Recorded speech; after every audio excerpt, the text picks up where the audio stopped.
CEO's wife invited black cleaning lady to company gala night to mock her.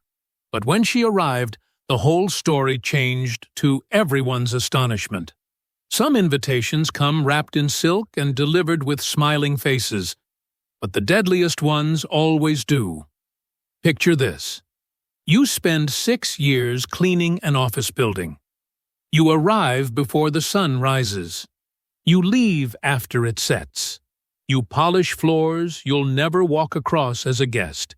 You wipe glass walls that reflect a world you don't belong to.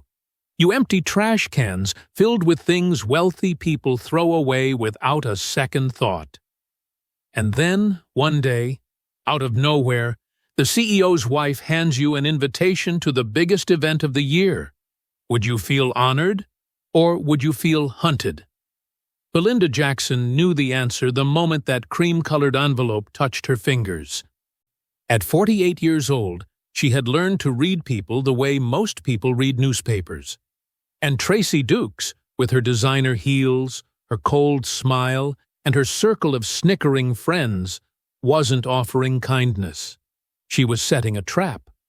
But what Tracey didn't know, what nobody in that building knew, was that the woman she planned to humiliate had buried a past powerful enough to bring the whole room to its knees.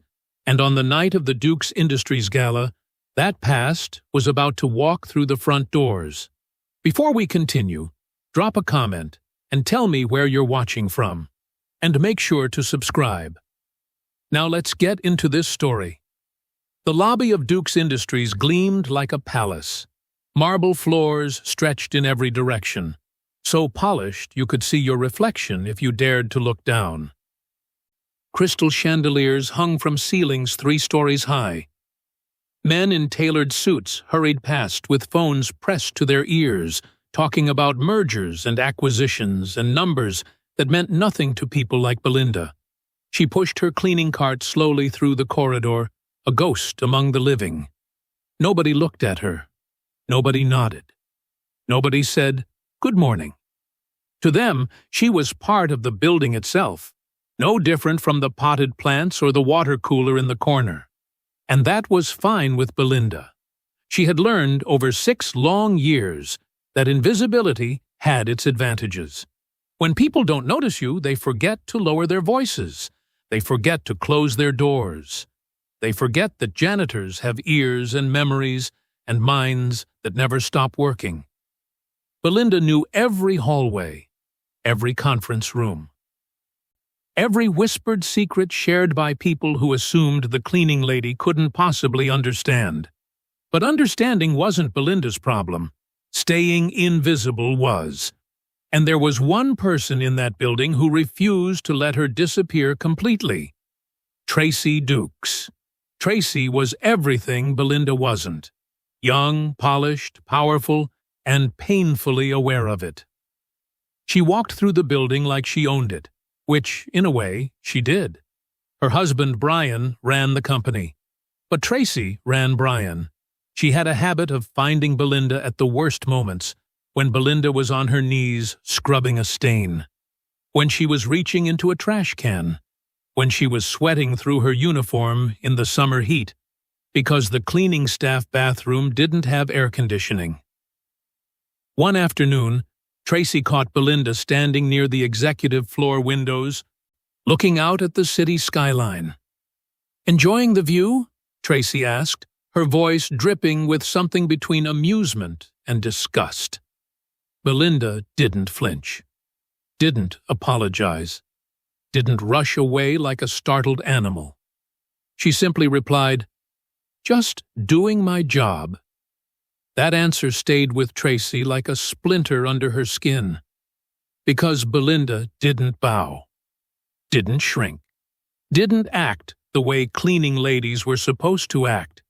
And for a woman like Tracey, who measured her own worth by how small she could make others feel, that refusal was unforgivable. Weeks passed, but Tracey never forgot. And then she came up with her plan. The afternoon it happened, Belinda was mopping near the executive lounge. The smell of lemon cleaner hung in the air. Her shoulders ached from the morning's work, but she kept her rhythm steady. Left, right, left, right. The same motion she'd done 10,000 times. She heard the heels before she saw the face. Click, click, click, sharp, deliberate, expensive. Belinda didn't look up. She already knew who it was. "Belinda?" Tracey's voice floated across the corridor like perfume laced with poison. "Just the woman I was looking for." Belinda straightened slowly. 3 other women stood behind Tracey, all dressed in silk blouses and judgment. Their lips twitched, fighting smiles. Something was wrong. Tracey held up a small envelope, cream-colored, gold trim. The kind of invitation Belinda had only ever seen in magazine advertisements. "I have something for you," Tracey said sweetly. Too sweetly. She extended the envelope like she was offering a gift to a child. Belinda didn't move. "Go on," Tracey urged. "Take it." Slowly, Belinda reached out. The paper felt heavy, expensive, out of place in her calloused hands. "The Dukes Industries Annual Gala," Tracey announced. "Black tie, Saturday night. Everyone who matters will be there." She paused, letting the words settle. "And I thought, why not invite you?" One of the women behind her coughed to cover a laugh. Belinda looked at the envelope, then at Tracey, then at the smirking faces behind her. She understood immediately. This wasn't generosity. This wasn't kindness. This was a public execution dressed up in gold lettering. They wanted her to come. They wanted her to show up in whatever sad excuse for a dress she could afford. They wanted her to stand in a room full of millionaires and politicians and cameras, exposed and out of place, so they could laugh at her. So Tracey could prove, once and for all, that Belinda Jackson was exactly what she looked like. Nothing. Tracey tilted her head, waiting for a reaction, waiting for tears, waiting for Belinda to crumble. Instead, Belinda tucked the envelope into her apron pocket. "Thank you," she said quietly, and walked away. Behind her, the laughter finally escaped, high and cruel, and echoing off the marble walls. But Belinda didn't turn around. That night, in her small apartment 3 flights up from a broken elevator, Belinda sat on the edge of her bed and stared at the invitation. The gold letters caught the lamplight. "You are cordially invited to the Dukes Industries Annual Gala Night. Black tie. Saturday, 7:00 p.m. Grand Atrium Ballroom. Black tie." Belinda almost laughed. She didn't own anything black tie. She didn't own anything that wasn't bought second-hand or worn through at the elbows. For a long moment, she considered tearing the invitation in half, dropping the pieces in the trash, pretending this day had never happened. But something stopped her. A feeling, a memory, a voice from somewhere deep inside that refused to stay quiet. Her eyes drifted to the wall, to a photograph she hadn't really looked at in years. It was faded now, the colors washed out by time. But the woman in the picture still smiled. Strong, proud, unbroken. Her mother. "Dignity isn't something people give you, baby," her mother used to say. "It's something you carry, even when nobody believes in you." Belinda's throat tightened. She set the invitation on the nightstand and walked to her closet. Pushed past the uniforms and the worn coats and the shoes, with soles held together by faith and necessity. In the back corner, buried beneath boxes she hadn't opened in years, was a small wooden chest. Her hands trembled as she pulled it out. She sat on the floor and lifted the lid. Inside were photographs. Old photographs. Photographs from a different life. In those pictures, Belinda Jackson didn't look like a cleaning lady. She looked like a woman who owned the room. Because Belinda hadn't always mopped floors and emptied trash cans. Once, a long time ago, she had walked into boardrooms with her head held high. She had shaken hands with mayors and business owners. She had saved restaurants from bankruptcy and rebuilt careers from ashes. Once she had been somebody. And as she stared at those photographs, something shifted inside her chest. Not anger, not revenge. Something quieter, something stronger. She picked up her phone and dialed a number she hadn't called in 5 years. It rang twice before a voice answered. "Hello?" Belinda closed her eyes. "Gloria," she said softly. "It's me. It's Belinda. I need your help." On the other side of the city, in a penthouse overlooking the skyline, Tracey Dukes poured herself a glass of champagne and smiled. "Do you think she'll actually come?" her friend asked. Tracey laughed, a cold, confident sound. "Oh, she'll come," she said. "And when she does, everyone will finally see her for exactly what she is." She lifted her glass toward the window, toward the city lights below. Saturday night is going to be unforgettable. She had no idea how right she was. Gloria answered on the second ring. "Belinda?" Her voice cracked with disbelief. "Is that really you?" "It's me." Silence stretched between them, 5 years of silence, compressed into a single breath. "I thought you were gone," Gloria whispered. "I thought you disappeared." Belinda closed her eyes. "I did." She didn't explain more. Not yet. Instead, she asked Gloria one question. "Do you remember who I used to be?" Gloria laughed softly, but there was pain in it. "Girl, I never forgot. The question is, do you?" After the call ended, Belinda sat in the darkness of her apartment and let the memories come. She didn't fight them this time. The apartment was small, just 2 rooms and a kitchen barely wide enough to turn around in. The walls were bare except for that one photograph of her mother. The furniture was second-hand, practical, chosen for survival rather than comfort. This was her life now. Wake up at 4:30, catch the bus by 5:15, clock in before the executives arrive. Clean, disappear, repeat. Simple routines. Safe routines. Routines that kept her from remembering. But tonight, with that invitation sitting on her nightstand like a dare, the past refused to stay buried. 12 years ago, Belinda Jackson had been a different woman. She owned a consulting firm, small but respected. She specialized in helping struggling restaurants survive, turning failing businesses into neighborhood staples. She understood people. She understood numbers. She understood how to make something broken work again. Community leaders invited her to panels.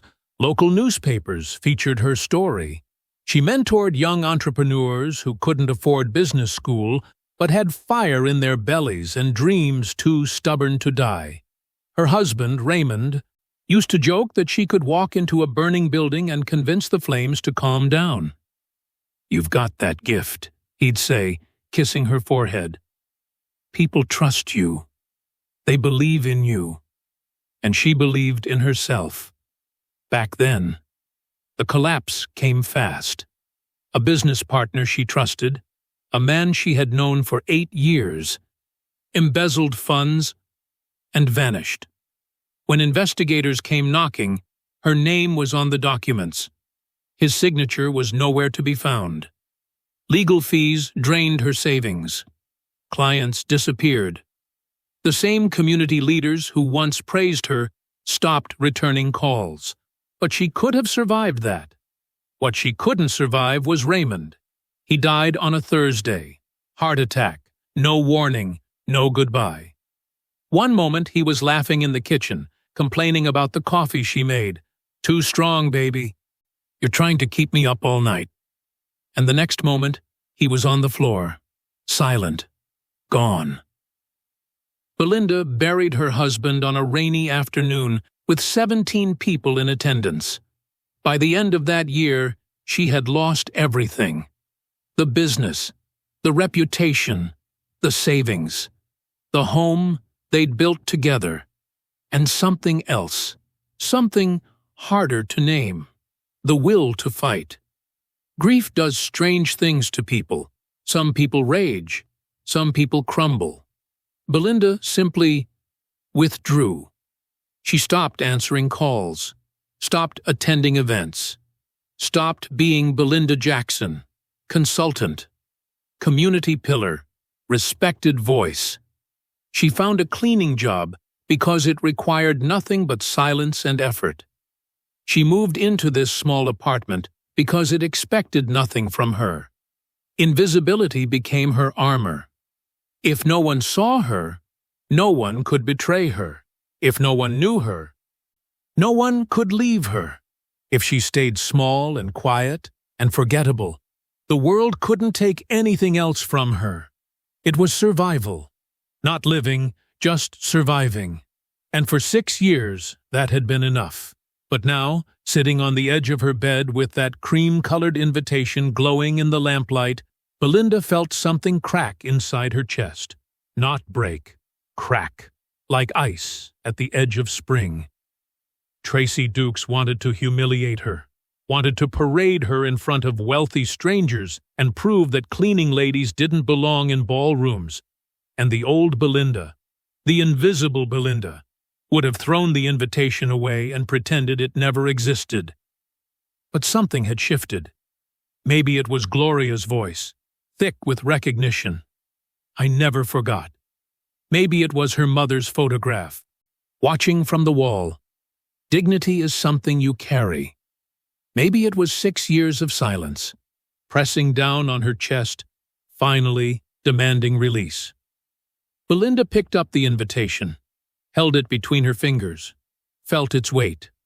She thought about tearing it in half. She didn't. Instead, she stood up and looked at her reflection in the window. Faint, ghostly, barely visible against the city lights beyond. "Not this time," she whispered. Her voice was quiet, but her eyes were not. Across town, Tracey Dukes slept peacefully, dreaming of Saturday night, certain her plan was flawless. She had no idea that the woman she planned to destroy had just decided to stop hiding. And when Belinda Jackson walked through those doors, she wouldn't be walking in as a cleaning lady. She would be walking in as herself. Tracey Dukes had learned early that power wasn't given. It was taken. She grew up in a house where her mother served dinner to a father who never said thank you, where being pretty was currency and being smart was a threat, where women who didn't claw their way to the top got stepped on by women who did. So Tracey clawed. She clawed her way through school, through social circles, through every room she ever entered until she stood at the center of it. And when she met Brian Dukes, handsome, wealthy, distracted Brian, she didn't fall in love. She made a strategic decision. Now, 15 years into their marriage, she had everything she'd ever wanted. A penthouse, a name, a seat at tables most people couldn't even see. But there was a problem with having everything. You had to keep proving you deserved it. The penthouse was silent except for the soft clink of ice in Tracey's glass. Brian sat across the living room, laptop open, phone pressed to his ear, muttering about quarterly projections and shareholder concerns. He hadn't looked at her in over an hour. This was their life now. Two people occupying the same space without ever truly being in the same room. Tracey swirled her drink and watched him. He used to look at her like she was the most fascinating woman in any room. Now he looked at spreadsheets with more interest. She wasn't jealous of another woman. She was jealous of his work, his empire. The thing that consumed him while she sat in designer furniture, perfectly dressed, perfectly bored, perfectly invisible. And if there was one thing Tracey Dukes refused to be, it was invisible. Her phone buzzed. A group chat with her 3 closest friends, if you could call them friends. They were more like allies, women who understood that social power required maintenance. Monica, Saturday is going to be incredible. My dress just arrived from Milan. Diane, I heard the governor's wife might attend. Patricia, Tracey, is your little surprise still happening? Tracey smiled and typed back. Tracey, oh, it's happening. I gave her the invitation yesterday. You should have seen her face. Monica, she actually took it? Tracey, she said, thank you, like I'd given her a gift. Diane, LOL. Does she even know what black tie means? Patricia, she probably thinks it means wearing a black t-shirt. The responses came fast, each one crueler than the last. Tracey read them with satisfaction. This was what she needed. This reminder that she was still the one pulling strings, still the one others looked to for entertainment, still the one who mattered. Brian glanced up from his laptop. What's so funny? Nothing, Tracey said sweetly. Just planning Saturday. He nodded absently and returned to his screen. She didn't bother explaining. He wouldn't understand anyway. Brian cared about the gala as a business function. Donors to impress, investors to charm, image to maintain. He didn't understand the social mechanics. The invisible wars fought between smiles. The way a single moment could elevate you or destroy you. That was Tracey's domain, and Saturday night would be her masterpiece. She had studied Belinda carefully over the years. The woman had no family, at least none that visited. No friends who came to the building. No photographs on her cleaning cart, no personal calls during breaks, no evidence of a life beyond mopping floors and emptying trash. She was nobody. And that's what made her perfect. Tracey didn't need a rival. She needed a prop. Someone so far beneath her that the contrast would be undeniable. Someone who would walk into that ballroom looking exactly as lost and pathetic as Tracey needed her to look. The guests would whisper. The cameras would capture it. And Tracey would graciously pretend to defend her. Oh, I just wanted to include everyone, while letting the humiliation speak for itself. It was cruelty wrapped in kindness. The most elegant kind. Thursday night, 2 days before the gala, Tracey stood in front of her closet and examined her options. The black gown. Fitted. Expensive. Sparkling just enough to catch light without trying too hard. She held it against herself and smiled at her reflection. Brian wandered past the doorway, phone in hand as always. You look nice, he said without stopping. Tracey's smile flickered, just for a moment. Then she straightened her shoulders and turned back to the mirror. She didn't need his attention. She would have everyone's attention soon enough, because when Belinda Jackson walked through those doors on Saturday night, confused, underdressed, completely out of place, every single person in that room would see the difference between them, and they would remember who belonged there. Tracey set down the gown and picked up her phone. Tracey, Saturday night. That cleaning woman is going to be the story everyone remembers. She sent the message and poured herself another drink. Outside the window, the city sparkled beneath her. She had no idea that across town, in a small apartment 3 flights above a broken elevator, the woman she planned to destroy was making plans of her own. Gloria's apartment smelled like lavender and old books. It was Friday afternoon, 1 day before the gala, and Belinda stood in the doorway, suddenly unsure why she had come. 5 years of silence. 5 years of avoiding everyone who knew the woman she used to be. And now here she was, standing on Gloria's welcome mat, like a ghost, asking permission to exist. Gloria opened the door wider. "Get in here," she said, "before I start crying in the hallway." They sat at Gloria's kitchen table, 2 cups of tea growing cold between them. For a long moment, neither spoke. The weight of years pressed down on the silence. Years of unanswered calls, missed birthdays, grief too heavy to share.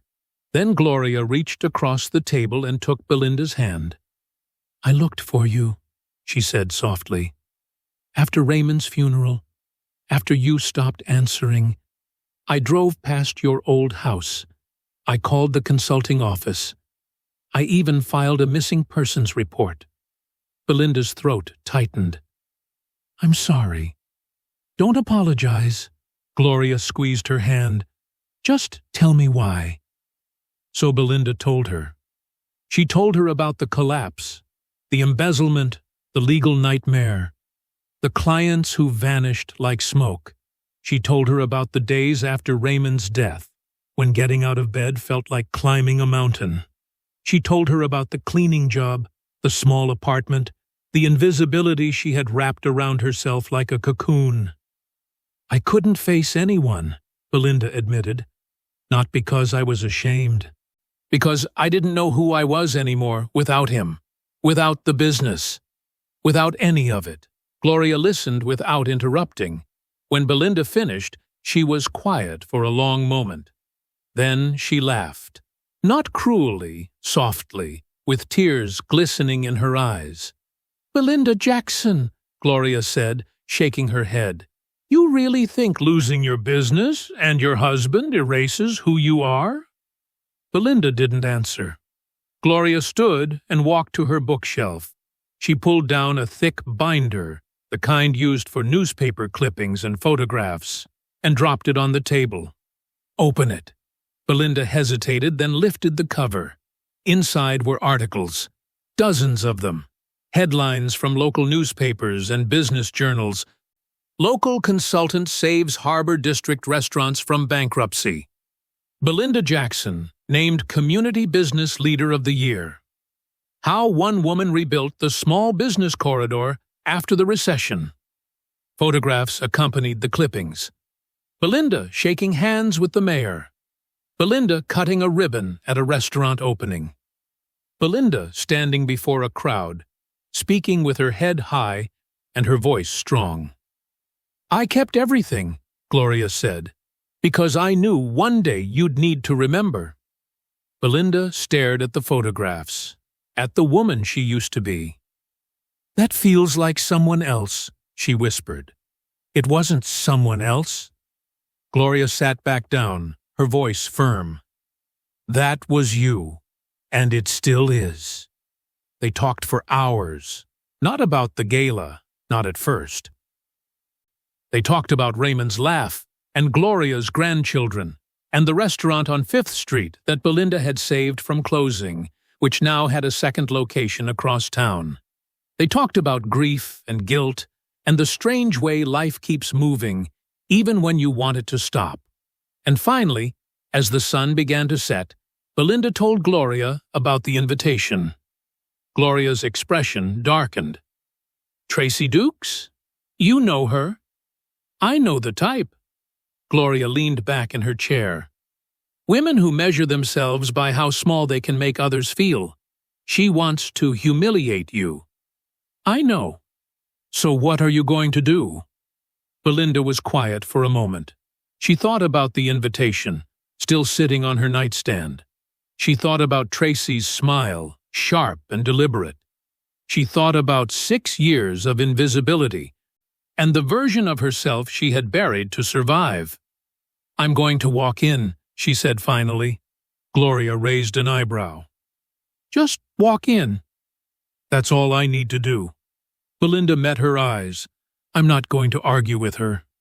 I'm not going to make a scene. I'm just going to show up as myself." Gloria studied her for a long moment. Then a slow smile spread across her face. "Then we need to make sure yourself walks in looking like who she really is." Gloria's closet held treasures from another era. They spent the evening going through gowns and jewelry, not looking for flash, but for presence, not loudness, but quiet power. "Clothing is armor," Gloria said, holding up a deep emerald gown. "The right dress doesn't scream for attention. It commands it." Belinda touched the fabric, soft, elegant, assured. "It's beautiful. It's yours." Gloria pressed it into her hands. "It always was." Late that night, Belinda stood in Gloria's guest room, the gown hanging beside the mirror. She looked at it for a long time. She wasn't preparing to impress anyone. She wasn't planning revenge. She wasn't trying to become someone new. She was preparing to arrive whole, to walk into that room as the woman she had always been, even when the world forgot, even when she forgot herself. Tomorrow night, Belinda Jackson would stop hiding. And this time, she wouldn't be asking permission to exist. The Grand Atrium Ballroom had been transformed into a palace of excess. Crystal chandeliers hung from vaulted ceilings, casting golden light across marble floors polished to mirror perfection. Towering floral arrangements, white roses, orchids. Cascading greenery adorned every corner. A string quartet played softly near the entrance, while waiters in crisp uniforms glided between guests carrying silver trays of champagne. This was the Dukes Industries' Annual Gala Night, the place where power gathered to celebrate itself. Politicians smiled for cameras. Investors whispered about portfolios. Society wives compared jewelry while pretending not to notice each other's dresses. Everyone performed their role in the elaborate theater of wealth and influence. And at the center of it all stood Tracey Dukes. She wore black, fitted, sparkling, designer. Her blonde hair was swept into an elegant updo, diamond earrings catching the light with every turn of her head. She moved through the crowd like a queen surveying her kingdom, accepting compliments, offering air kisses, laughing at jokes that weren't funny. "Tracey, you've outdone yourself this year. The flowers are absolutely stunning. Is the governor coming? I heard the governor might come." Tracey absorbed the praise like oxygen. This was her night, her stage, her moment to remind everyone exactly where she belonged in the social hierarchy. But beneath the gracious smiles, her eyes kept drifting toward the entrance. Monica appeared at her elbow, champagne in hand. Any sign of her? Not yet. Maybe she won't come. Maybe she realized. She'll come. Tracey's voice carried absolute certainty. Curiosity always wins, and when she does, she let the sentence hang, her lips curving into a smile. Diane joined them, lowering her voice conspiratorially. "I told Patricia to position herself near the door. She's going to get photos." "Perfect." Tracey sipped her champagne. "I want to remember this." Across the ballroom, Brian Dukes stood with a cluster of investors, discussing market projections and expansion plans. He was handsome in his tailored tuxedo, the kind of handsome that came from expensive grooming and careful attention to image. But his eyes were distracted, constantly scanning the room for the next important conversation, the next valuable connection. He hadn't asked Tracey about the invitation, hadn't asked why she was so focused on tonight. He rarely asked about anything that didn't directly involve business. That distance had become the architecture of their marriage. By 8 o'clock, whispers had begun circulating through the crowd. "Did you hear? Tracey invited the cleaning lady." "The one from their building? The janitor?" Apparently it was some kind of gesture, inclusion or something. How charitable. The word dripped with irony. Everyone understood. Nobody said it directly. That was how this world worked. cruelty dressed in politeness, knives hidden behind smiles. Tracey overheard the whispers and felt satisfaction bloom in her chest. The stage was set. The audience was primed. All she needed now was her punchline. She glanced at the entrance again. 8:15. 8:20. Maybe Monica was right. Maybe the cleaning lady had come to her senses. Maybe... The doors opened. Silence spread like ripples across still water. It started near the entrance and moved outward, conversation by conversation, until the entire ballroom seemed to hold its breath. Belinda Jackson stepped inside. She wore a deep emerald gown that caught the chandelier light like liquid silk. It hugged her frame with elegance, not excess, not desperation, just quiet, undeniable presence. Her hair was styled simply, regally, swept back to reveal the graceful line of her neck.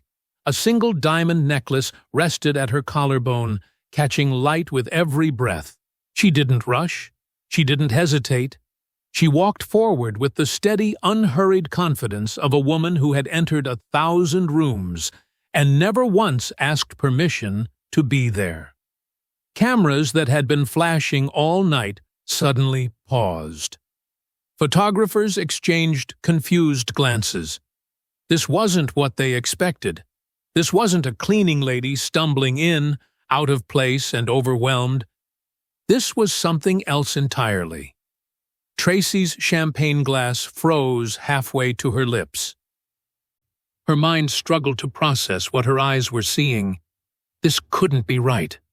This wasn't the plan. Belinda was supposed to arrive in something cheap, something wrong, something that screamed she didn't belong. Instead, she looked like she had always belonged. "Who is that?" someone whispered. "I don't recognize her." "She's stunning. Is she someone important?" The questions rippled through the crowd, and each one landed on Tracey like a slap. Brian looked up from his conversation. For the first time in years, something other than business captured his full attention. His brow furrowed as he watched Belinda cross the room. "Who is she?" he murmured to no one in particular. Tracey moved to intercept her, forcing a smile that felt like broken glass on her face. But before she could speak, before she could regain control of the narrative, a voice cut through the murmuring crowd. "Belinda? Belinda Jackson." A silver-haired man stepped forward, his face pale with recognition. "Is that really you?" The silver-haired man stepped closer, his eyes wide with disbelief. "Belinda Jackson," he repeated, louder this time. "The consultant who saved the Harbor District restaurants." The silence that followed was absolute. Belinda turned to face him. She recognized him now, Marcus Webb, owner of the Webb Foundation, one of the city's most respected philanthropists. They had worked together years ago, rebuilding small businesses after the recession nearly destroyed the local economy. "Hello, Marcus," she said calmly. "It's been a long time." He clasped her hands in both of his, shaking his head in amazement. "We thought you disappeared. I've asked about you for years. Where have you been?" Before Belinda could answer, another voice joined in. "Wait, Belinda Jackson." A woman in a burgundy gown moved forward, her face lighting up with recognition. "You mentored my niece. She owns a restaurant now because of you." Then another voice. "I read your articles in the Business Journal. You changed our entire approach to community investment." And another. "She helped rebuild half the small business corridor. I was there at the ribbon cutting." The murmurs grew louder, spreading through the crowd like wildfire. Names and memories surfaced. Restaurants saved, careers launched, communities rebuilt. People who had forgotten Belinda Jackson suddenly remembered. People who had never known her began to understand. This was not a cleaning lady who had wandered into the wrong party. This was someone who had shaped the very city they lived in. Tracey stood frozen, her champagne glass trembling in her hand. This wasn't happening. This couldn't be happening. She watched as guests who had been snickering moments ago now turned toward Belinda with genuine respect. She watched as the narrative she had so carefully constructed crumbled around her. Monica appeared at her side, face pale. "Did you know?" Tracey couldn't answer. Diane whispered urgently, "People are staring at us. We need to do something." But there was nothing to do. The trap Tracey had set had sprung. But she was the one caught inside it. Brian Dukes moved through the crowd, his expression shifting from confusion to something darker. He stopped beside Tracey, his voice low and controlled. "Who is she?" Tracey swallowed. She works in the building. She's a janitor." "A janitor?" Brian's jaw tightened. "And you invited her here? To this event? In front of everyone?" You thought what, Tracey?" His voice remained quiet, but the anger beneath it was unmistakable. "That she was nobody? That humiliating her would be entertaining?" Tracey's mouth opened, but no words came. Brian stepped back slightly, putting visible distance between them. A small gesture, but in a room full of people trained to notice such things, it spoke volumes. Guests began to drift away from Tracey's circle. Smiles that had been warm moments ago turned polite and distant. The invisible walls of social exclusion began to form around her. She was watching her own humiliation unfold in real time. Across the room, Marcus Webb was still holding Belinda's hand. "Why didn't you tell anyone you were here? Working in that building all this time?" Belinda gently withdrew her hand. "Because I needed to disappear for a while. Grief has its own timeline." The honesty of her answer silenced him. She turned then, facing the room, not defiantly, not dramatically, but simply, fully. Tracey stood 20 feet away, her face a mask of forced composure that fooled no one. Their eyes met. Belinda could have destroyed her in that moment. She could have announced the invitation for what it was, a cruel joke designed to humiliate. She could have recounted every insult, every sneer, every degrading comment Tracey had made over 6 years. But she didn't. Instead, Belinda spoke clearly, her voice carrying across the hushed ballroom. "I didn't come here tonight to embarrass anyone," she said. "I came because I was invited. And because I've spent too many years making myself small to make others comfortable." She paused, letting the words settle. "I've learned something in my life. Dignity doesn't come from titles or addresses or the labels people put on you. It comes from character, from how you treat people when you think no one important is watching." Her gaze swept the room, the politicians, the investors, the society wives, the servers standing at the edges. Everyone in this room deserves dignity, whether they're signing contracts or emptying trash cans. For a moment, nothing moved. Then Marcus Webb began to clap. One person joined, then another, then another. The applause grew, not thunderous, but steady, genuine, the sound of people recognizing truth when they heard it.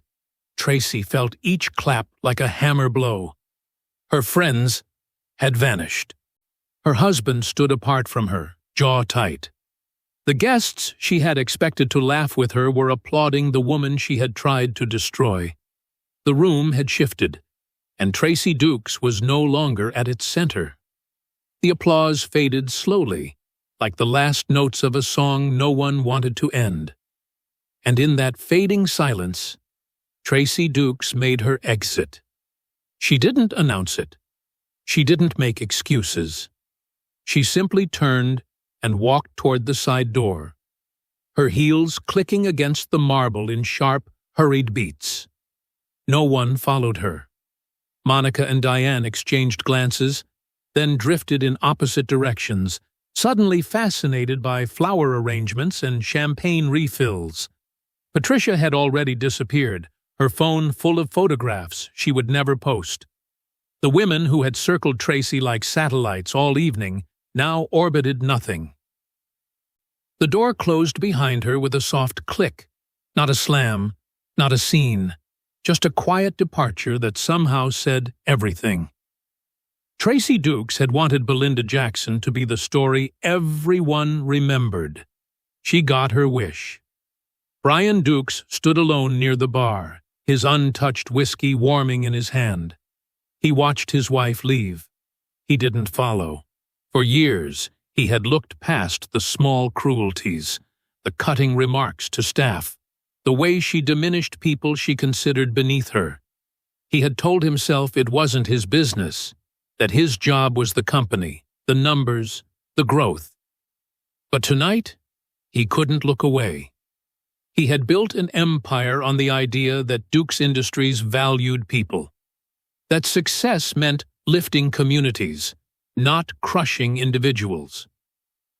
And yet the woman who carried his name had tried to publicly humiliate someone for entertainment, someone who, as it turned out, had done more for this city than half the donors in the room.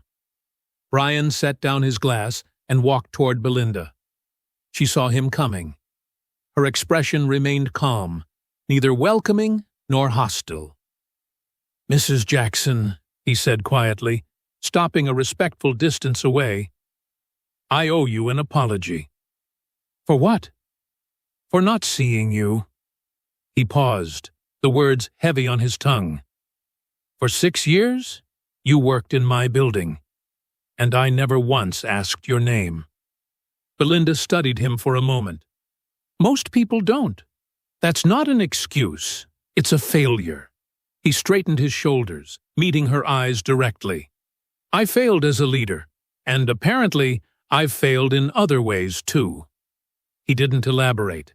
He didn't need to. Belinda nodded slowly. "Acknowledgement is the first step, Mr. Dukes.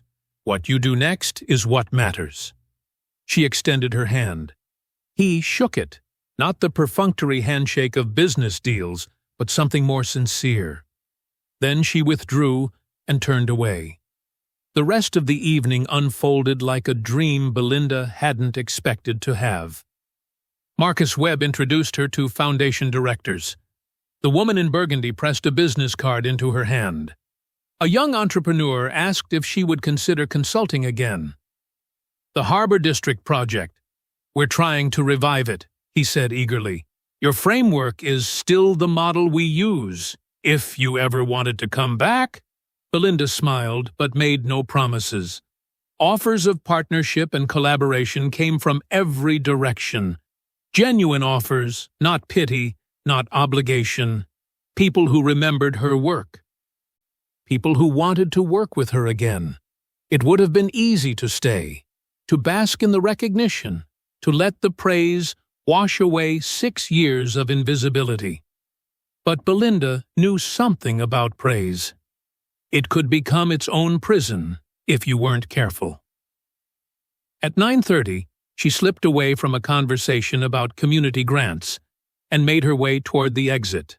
No announcement, no farewell tour, just a quiet departure, the same way she had arrived, on her own terms.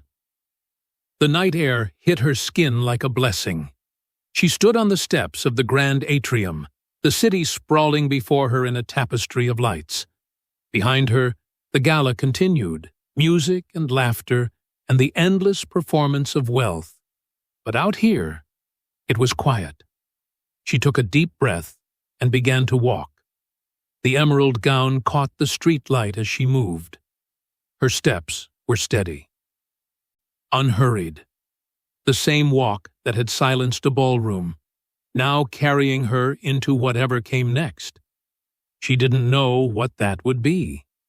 Maybe she would consult again. Maybe she wouldn't. Maybe she would find some new path she couldn't yet imagine. But for the first time in 6 years, the uncertainty didn't frighten her.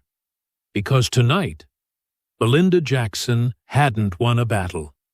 She had reclaimed herself, not through revenge, not through spectacle, through the simple, radical act of showing up as exactly who she was. The woman who had buried herself in grief had finally resurfaced, and she was never going back into the shadows. Somewhere behind her, the gala lights glittered against the windows. Somewhere ahead, the future waited, unwritten, unknown, unafraid. Belinda kept walking, upright, unhurried, unforgettable.